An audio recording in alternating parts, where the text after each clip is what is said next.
go, go, Chundria, Chundria, it's Chundria Show,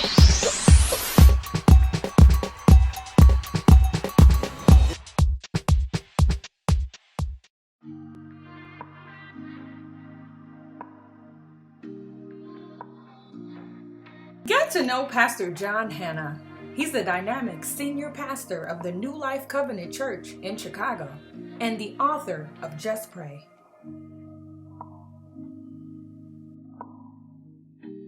Pastor John Hanna, welcome to the Chundria Show. How are you today? I'm great. I'm excited about being a part of your show. All right, well, let's talk about it. So you are the senior pastor of New Life Covenant Church. Tell me about your new book, Just Pray, and why this was the perfect time to release it. It is amazing. So the book is called Just Pray.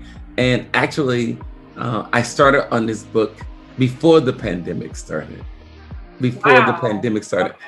And to God be the glory. During the pandemic, I was able to finish it. And it looks like it's perfect timing, because if ever there was a time to talk to our God, is right now with everything that is going on. It's perfect timing. Absolutely. I couldn't agree more. So I'll ask you this, since you wrote this book prior to the pandemic, who did you have in mind when you wrote it? You know what I realized, Chundria, that we just assume that people know how to pray. Mm-hmm. And a lot of times people will come to me, can you pray for me? Can you pray for me? And I was like, And I didn't want to take on the weight of the whole responsibility of praying for someone. So my response was, you know what? I will be praying with you. And then I began to think, well, do they really know how to pray? Because we just assume that people know how to pray. But even the disciples in Jesus' day, they said to him, teach us how to pray. So then I took on the responsibility. Let me show you how to get to God. Let me show you what possibly some of the things that you need to be aware of as you get in his presence.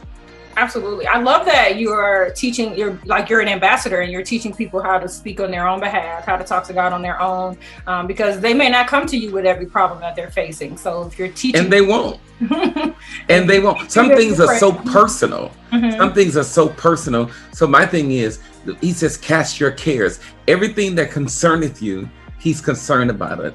And so how do I teach you to take that to God with no embarrassment, no shame, no anything? The Bible says, in all of your ways, acknowledge him. So that was my whole point. Let me just show you how to get to him. And so, because he is a God that hears and he is a God that answers. So I agree wholeheartedly. And now I wonder, now that the book has been released, what feedback have you gotten? I mean, do you take pride in intensifying the prayer lives of others? One of the greatest things I do is that I begin to read the comments. People inboxing me, emailing me. Literally, this has changed my life. Now I get it. Mm-hmm. Now I understand. And that to me means the world, because I'm 57. I became a believer at the age of 17. So that's 40-year relationship with God. And my thing is, how do I make it easier for you? How do I explain some things to you that weren't explained to me?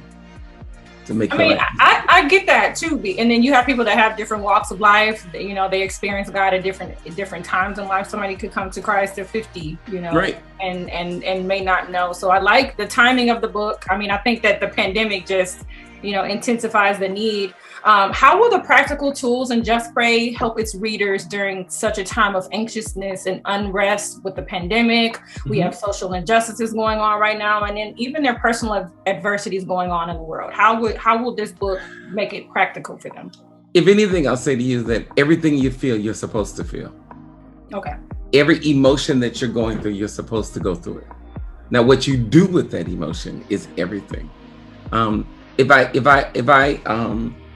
I take on this emotion, but I deal with it on my own, then basically what that says is I push God back and I take it on. But if I embrace this emotion and say, look, God, this is where I am and this is what is going on. And then the scripture says he is a very present help in the time of trouble. And another scripture that says, you have not because you ask not. Only thing he was doing was waiting on you to turn to him, because we're so used to responding according to how we feel or what we think. But if we could ever learn to go to him with everything, it's amazing. So the text of the book also has, I'm assuming, supporting scripture.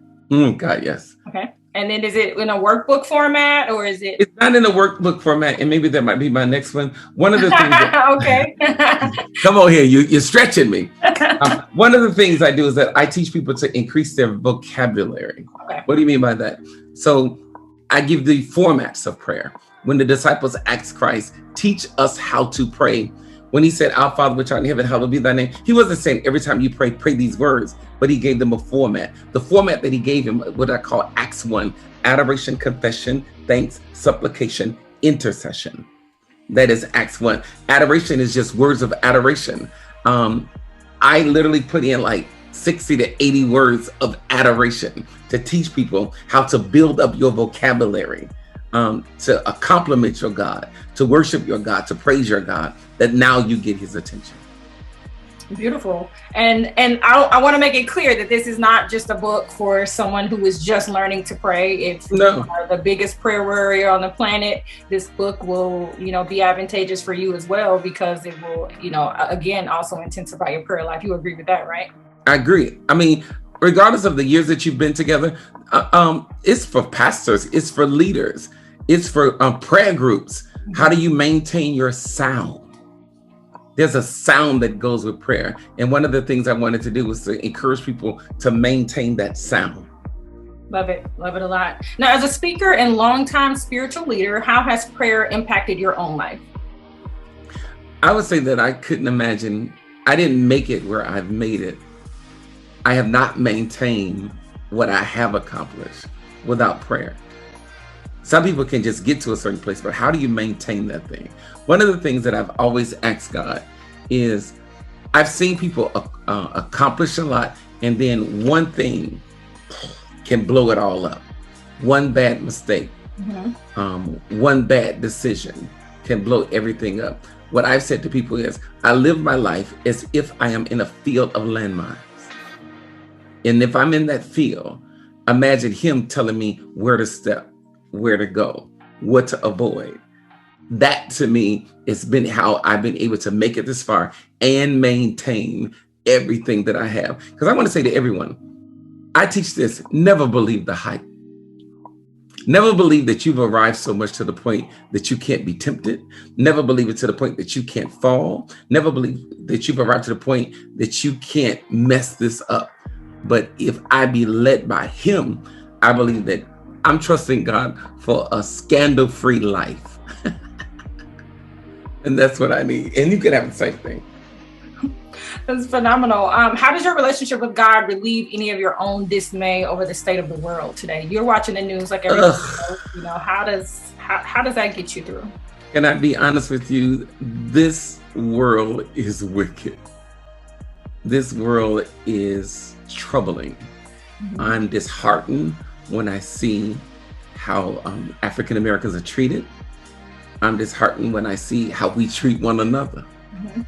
Yes, I get angry when I see the police gun us down, but I also get angry when we gun one another down. And then I become even more livid when I see how we accept the gunning down that comes from one another, but then we want to riot. No. So how do I handle all of that? One of the things that I've always prayed for is, I said, embrace all of that, embrace that emotion. Now, what do I do with it? Show me how to handle this, because if not, I'll become angry. I'll become disheartened. I'll begin to feel. So what I've been able to do with this is seek the Lord in how can I be an answer to the problem? Get to know the Safer app. It's brilliantly making strides as the world's first social protection application. All right, Rocky Wright, welcome to the Chundria Show. How are you today? Thank you so much for having me. I really, really appreciate it. I'm doing phenomenal. And how are you? Wonderful. Thank you so much. I love that painting back there. Oh, thank you so much. Thank you. So I want to welcome you to the Chundria Show, and I'm excited to chat with you about your app, the Safer app. Please tell me what solution you bring to the marketplace. Great. Well, Safer is built for one core reason, and that's to keep people safer than ever before. Unfortunately, we live in a time where crime is just skyrocketing, over 54% higher than ever in major cities, and that includes, homicides, sex trafficking, abductions, and the list just goes on and on. It's out of control. We leverage against that a 911 system for when we need help that's over 50 years old. And so as a result of that, the response time, whether you're having a medical emergency or a crime occurring against you, the response time is 15 to 20 minutes, which is an actual lifetime.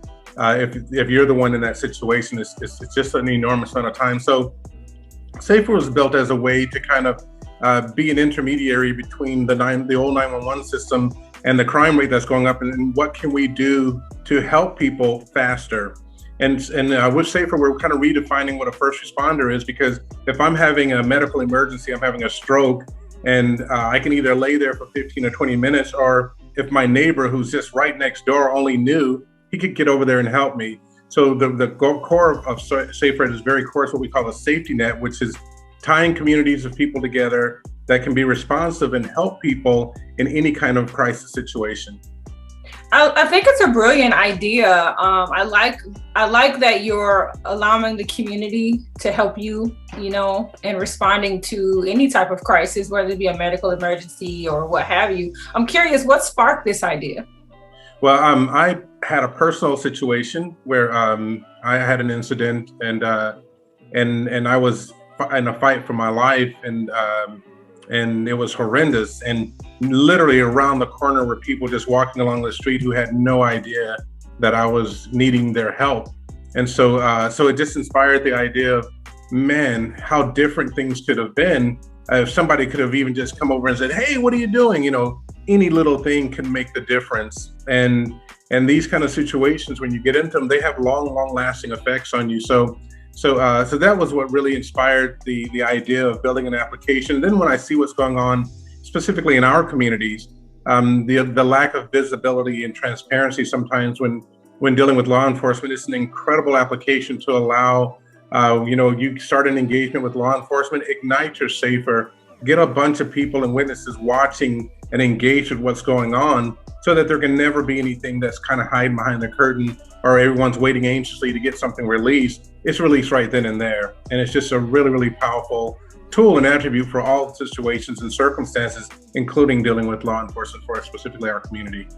Awesome. I think about so many, recent events, so many events that have been happening, in all communities, but especially in the Black community. How can your app rectify those types of situations from happening? Yeah, it brings immediate accountability. It's one thing to find out something happened last year, which is kind of what happens. It's like, what? I didn't even know that happened. Or I see something, I'm like, what, again? But then it says last June, it's like, what? How come I didn't know about that until now? So again, it brings immediate accountability. And I want it to be a tool that can be leveraged so that when someone knows that you're part of the SAFER community, they already know that the way that they interact with you and the way they engage with you should be very different, because there are lots of people who may be watching, lots of tools and features that are built into this application. And beyond, our specific community and our situations, you've got people in colleges, young ladies being attacked, and all kinds of different things that are going on in this world. And it's really built to be a global application to help people. And the one thing that I always ask when talking about the application is, if somebody that you truly love and care about was in a crisis situation, how many people would you want to go and help them, and how quickly would you want that help to get there? And the answer is always the same. I want as many people as possible, as quickly as possible. I wouldn't want someone I care about sitting there for 15 or 20 minutes waiting for help. So again, it brings a lot of accountability, transparency, and immediate the ability to get help. I like to say I equate love as a universal language, but I also equate safety in a similar regard. It's something that we all want, no matter who we are, where we are, how old we are. We all want to feel safe. And I like that you've created something that inadvertently has created that, not only for yourself, but for the community. So walk me through the ease of functionality with the app. How functional is it? It's very, very, very simple to use. The one thing that I do know from my experience is that when you're in a crisis, you're not thinking correctly. you certainly don't have time to start fishing through apps on your phone to try to find the one that you're looking for to help you. So we built the app so that it's voice activated. So if you get in a situation, you can create your own, we call it a safer password or phrase, and you just call out for it, verbally ignite it, and a whole host of features kick into gear immediately with that voice activation. So if my safe word, let's say it's jalapeno, I say jalapeno and the app is automatically turned on and it records? What does it do exactly when I say jalapeno? So you would trigger it with a Siri call or an Android, their call. So you would say, hey Siri, jalapeno. And then literally about 13 different features kick into gear. It starts streaming your camera. It notifies your witnesses, which are like followers. You can black out your screen so your screen actually looks like nothing's happening. Meanwhile, you've got thousands of people watching what's going on. It starts recording to the cloud. So even if your device is destroyed, that content is still available. It starts recording your route so that if you're moving, it records that down to Google Street View so that someone can go back and trace where did they go. If there's a stop for more than a minute, it documents every stop in that movement. Wow. If you're running from somebody, your witnesses actually see the address that you're at when you ignite it, and it keeps tracking it. So there's a phone, they can hit 911. So while they're running over there, they can also say, hey, I'm running to 333 Main Street. My friend's in trouble. Now she's at 333 8th Street. Now she's on 10th Street, because it continues to track as you're moving. And again, a whole slew of features kick into gear when you ignite from a simple verbal command. Okay, I have another question then. Okay, so let's say you can't touch the phone. You do your call out. If you're an Apple user, you'll say, hey Siri, jalapeno, and then it opens up the app and then these features pop up. Is it voice activated continually from that point on? Yeah, once you activate it, you don't have to do anything else. Okay. All you have to do is try to be as safe and protect yourself as much as possible. The app will be doing its thing. You should have a gazillion people running towards you to help you that are right around the corner, because it's really cool is in as much as you have followers that we call witnesses, and those are people who they'll get notified when you activate your safer alert and they can see you. And you can have a buddy that actually joins you to be like, dude, what's going on? Kind of video and video, all of which gets muted if you double tap and black out the screen. But in addition to that, anybody who has the app that's within 1,500 feet of where you are when you ignite, they get notified as well. And it'll say, you know, Chundria, safer user Chundria is 600 feet from where you are right now, and this is how you get to her. And it shows your profile picture, and I can run over there and go, hey, are you okay? You know, so it creates what we call a safety net. And we want that safety net, it's a global safety net, to be as big as we can get it. Because the more people that are involved with that, the more people that can react and get to people and help. And it's kind of, I got your back, you got my back. Something's happening to you or your family member, someone you care about that's near me, I'm there. Something's happening to my family member, someone who's near you, you're there. So it builds a safety net of us, all of us as a global community, just looking out for each other. Wow, I mean, you've created a myriad of features in one app, and I think it's phenomenal. One feature that sticks out to me is your emergency call out button with more than 47 countries programmed in it. Why was it important to expand the functionality across such a myriad of geographical locations? Because, you know, everybody in the world wants to be safer. Crime is not specific to the United States, and it's not specific to local communities. It's global. It's a global epidemic. It's horrific, and everyone's affected by it. So we made it so that when you hit that 911 number, because I can be a witness for somebody in Germany, but when I hit that little phone to dial that emergency number, it'll call the one in Germany. If they see me, it'll call the one out here. And we have the app also in 20 different languages as well, because again, it's a global effort. We want everyone on the planet to have the opportunity to be safer than ever before. Get to know Leah Johnson. She's an amazing content creator, theme stylist, and founder of Black Girls Do. I am excited to feature Leah Johnson. My dear, welcome to the Chundria Show. How are you today? I'm doing well. How are you? I am great. No complaints from me. Let's get started and dive in talking about you. Tell me about a day in your life as a content creator and theme stylist. What is OMG. I'll wake up thinking about content. My whole life is content based. And so I'll start today with, I'm sure we're going to get into Black Girls Do, getting content creative for that, in particular with different topics as far as Clubhouse. In the morning time, I have to go on Canva, which is a favorite app of mine. They need to pay me though, like seriously, because I'm plugging them. And then in terms of theme styling, which is just making your page, your Instagram feed beautiful. So I love to arrange it with vibrant colors, depending on your brand aesthetics or your logo colors and stuff like that. And so that is why I call myself a theme stylist, because I can just arrange a page in no time and make it just look very cohesive, but making sure that I stay on brand. Love that. Love it a lot. Now, what types of digital content do you create? You said you are helping people, which we'll get into the business side of things, but what type of content do you enjoy creating for your own brand? Oh my goodness. I love taking photos. And so I'm always doing beauty related content or fashion related content. More importantly, my favorite really is fashion in general. I just love playing dress up in my clothes. I am a shopaholic. And so I have an issue. And so why not just take pretty photos in that, and hopefully it can land me some brand deals, influencer work or something like that. So why not get paid for dressing up?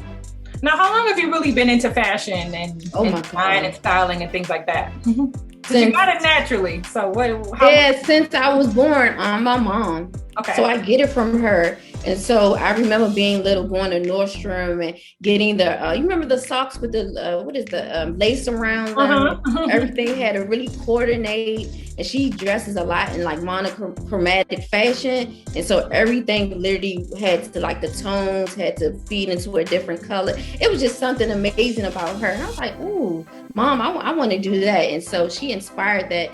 And so I knew by being raised by her that if I walked outside, I had to look like something. How have you successfully created your business using digital content? I know you do something called the $10 IG audit. Tell me about that. Yes. So remember like when COVID hit last year, I'm always getting fired from my job. I can't do a 9 to 5 because I always make my own schedule. So I had like recently got fired, and then I was like, oh my gosh, I'm broke, unemployed. I'm living off of unemployment. What can I do? How can I use my talent or what I've already been doing and really create a business? So I pivoted literally and was like, okay, I can create $10 IG audit where I literally take a small business and recreate content on their page and just style their theme and rearrange it, make it look aesthetically pleasing and pretty to that consumer, and just create authentic content. So I started that in March of last year, and I started with literally, I was charging people literally $10 for an audit, and then I would add in some extra things, and then I was like, wait, I'm making money here, like what's going on here? And then so I said, okay, I'm gonna take this serious. And so then I just started scaling up the business, adding creative directing, doing like shoots for flat lays, where you rearrange product styling. And so I just took naturally what I was good at and said, I'll just make a business out of it. That's awesome. I mean, it's really awesome able to take something that you're naturally gifted in. You have your mom's influence. You're also very passionate and into fashion and styling and things like that. So kudos to you for creating a business out of what you really love and enjoy doing. Now, is that a part of the Living Leah brand? Is it? Yeah, it is. It is a part of the brand because literally Living Leah is, why do I keep saying literally? I think that's my favorite word for today. But Living Leah is just me living Leah. I'm doing all the things that make me smile, all the things that have purpose in my life, and just doing it on my own terms. So that's why I came up with Living Leah. Like, it is my life. I'm doing what I love, doing it with purpose. And I'm also using my platforms to, help other small businesses or entrepreneurs, or even just to inspire and say, hey, you can do it too. And you can make money off of your passion. So inspiring, so empowering. I'm so grateful for that. Now, let's talk about your platform, Black Girls Do, and your mission to support Black women and their creative and entrepreneurial endeavors, which is how I met you, through Clubhouse, through your rooms, Black Girls Do. Shout out to Whitney, we have a mutual friend who moderates. Met Whitney years ago in San Diego, and she and I are still pretty cool to this day. So shout out to Whitney. Hello, Whitney. Hey, Whitney. Listen. Winnie's one of the 4 moderators or 5 moderators that we have, and it takes a team to handle Clubhouse. Mm-hmm. Yes, it does. So tell me about Black Girls Do. for those Okay, out so there let's see. Black Girls Do is actually Black Girls Do celebrating Black women in action. So I started that at, it was 2015, where it is an event-based social club where I put us in these activities where we have to literally lean on our sister's shoulder. Like you don't know this person, but say for instance, like one of our first events was canoeing. It helps you build teamwork. So I put you in a canoe with someone you didn't know and force you to say, hey, I don't know you, but my life is in your hand. And then too, that builds a way for you all to connect and us just to have these conversations, be like, hey girl, you was really good at what you do. Like, what is it that you do? And so it was just emphasizing the do part, because we do a lot of things, and just really combating those stereotypes about Black women in general, because we are multi-hyphenated. We do so much. And so why not just focus on that, but also create these amazing events where we can sit here and have these transparent conversations in our own environment without having to disclose, okay, transparent moment here. No, we get it, girl. We see you. We're going through the same thing. And so that's how Black Girls Do started with events. And now we've grown. Clubhouse again, Lord. Clubhouse is really going to have to pay me. Listen, I'm serious. It has grown. At one point in time, I stopped it because it was weighing heavy on my pockets, because I was literally financing the entire event based, like the events in general. I would get sponsorships, but I was the one footing the bill. Mm-hmm. And so it became something that was like heavy on me. And I was like, I'm gonna pause. And so being purposeful and saying, hey, to the universe, hey, Lord, like speak to me, let me know when it's time to go. And so I had that, it hit me when Clubhouse, and it just hit me and was like, okay, you're going to use this platform to bring brand awareness and like really build on this. And if you do this, I got you. The universe was like, I got you. And so I took it and ran with it. I think it's awesome that you did the ultimate pivot. I mean, I know you went from having these events, that are catering toward Black women, and then COVID hits, everything shut down, and then lo and behold, Clubhouse falls out of the sky. And then you took advantage of that and said, hey, I'm gonna bring women together. So although we can't canoe together or do, fun activities or team building activities in person, now you've given the opportunity for women to get together. So tell me about the breakdown of the days. Some days you allow entrepreneurs to come on to the platform and share their businesses. Let me say, we do have our Connect Over morning coffees, which we use for like networking power hour every Thursday is at 12 p.m. Eastern Standard Time. No, 11 a.m. Eastern Standard Time. And then we have our Small Business Saturdays, is where we allow small business owners, whether you sell a service or product, to come on and tell us more about what it is that you sell. And then on Sundays, we have our, oh my gosh, sis, I'm holding you accountable, where one, we just want to connect with you, but also tell us what goals you have for the upcoming week. You definitely inspire, encourage, and empower women to lean on each other. I've been in so many of your rooms where you're like pushing it, like you never know, somebody may need your business or service, somebody may want to connect with you.